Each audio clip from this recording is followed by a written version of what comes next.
I always call my dad on Father's Day, not just Father's Day, I call him anytime, just to talk with him. And his nickname was Toonie. And I was calling him, hey, Toon. He said, what is this? I said, you know what this is?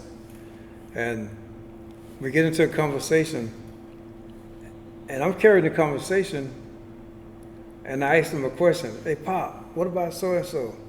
And I, in the background, all I hear was this. He passed out on me, fell asleep, you know. And I don't know how I got him to wake up, but when he woke up, I was like, do you understand what I said about so-and-so? He said, yeah, well, I heard everything. I said, no, yeah, you was asleep. But that's kind of jokesy where he would fall asleep. My dad was an excellent cook. He cooked literally anything. He didn't cook in the army. He was a cavalry man. And when I tell people my dad was in the cavalry, they're thinking about run up and down foxholes and all that kind of stuff, bayonet. He was actually in charge of the cavalry, horses, also transportation. But horses was a specialty because he was really good with horses. And myself, he tried to get me interested in horses, and I got on a horse once. Horse threw me off. Never been on a horse again. And my dad always clowned me for that. So, you'll never make a good cavalryman. I don't want to make a good cavalryman. But he might have been preparing you for his Harley. Yeah, but see, the thing about my Harley, I wish I had a picture of this guy. This Harley was like, as immaculate condition. This thing was like red. It had little trims and stuff on it. And my dad told me, he said, I'm going to leave this for you when I pass away. And they used to bother me. I said, oh, come on, Bob, you ain't going nowhere. But when I went back home on leave and I didn't see the Harley, I asked Dad, I said, hey, Pop, where my Harley at? He said, oh, boy, I sold it. I didn't want you to kill yourself.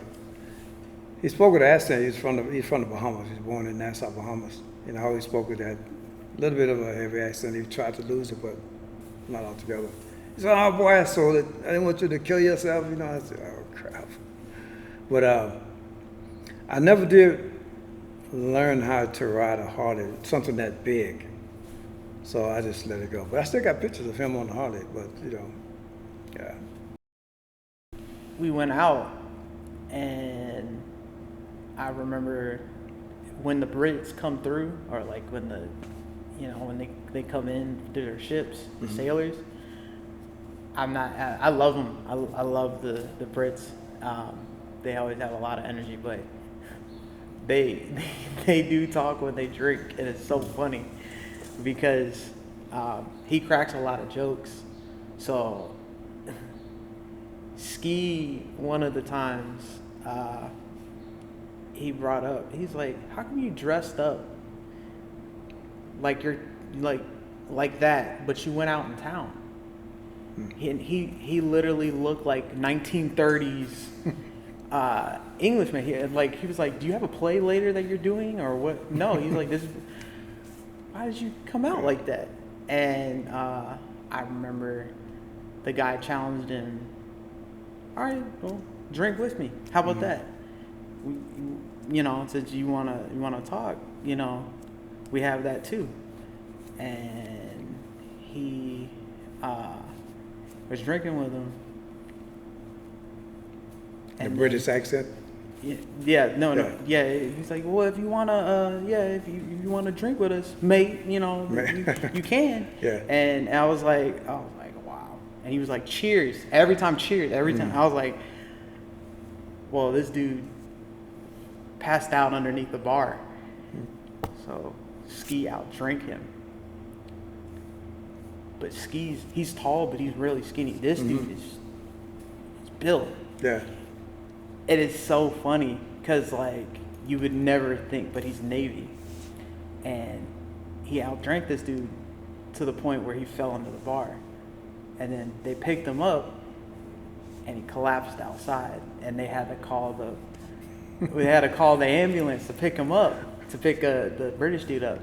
And I was like, dang, he's a legend now. Like, he He drank somebody into the hospital. Oh yeah, he was definitely a good dude. I can't like fathom like how much he's missed. I do personally miss him. Like I do. I've spent talking to him on post a lot and being out in town and stuff like that, and even seeing him in passing, going to go eat. I miss him.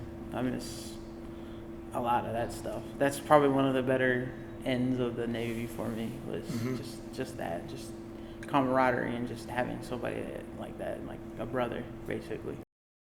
When I was in boot camp in Orlando, he sent me a picture of him and another guy smoking weed. And I didn't want to show it to the other guys, but I thought it'd get my brother in trouble, of them seeing him smoking weed on the picture on the base. Well, they wasn't on the base, but wherever they were stationed at. But they didn't care. Those guys didn't care. I mean, they're putting their life on the line. They're fighting for somebody else's interest. They wanted to get caught so they can get kicked out, but nobody ever messed with them. So, unlike my dad, my brother wasn't a cook. He was just my brother. He was a nice guy, but he kind of had my dad's attitude sometimes when he get upset. He didn't want to make him angry, But he'll always be a little brother to me, even though he called me the little brother. I was a year older than him. Yeah, so I miss him a lot. But the memories of him and others like him who have passed on, I don't know where they are, but I know some of them already passed away. But those memories I cherish, because if I get down in a funk, I can play some music at that time and I automatically think about these guys, and it lifts my spirit. It makes me feel better.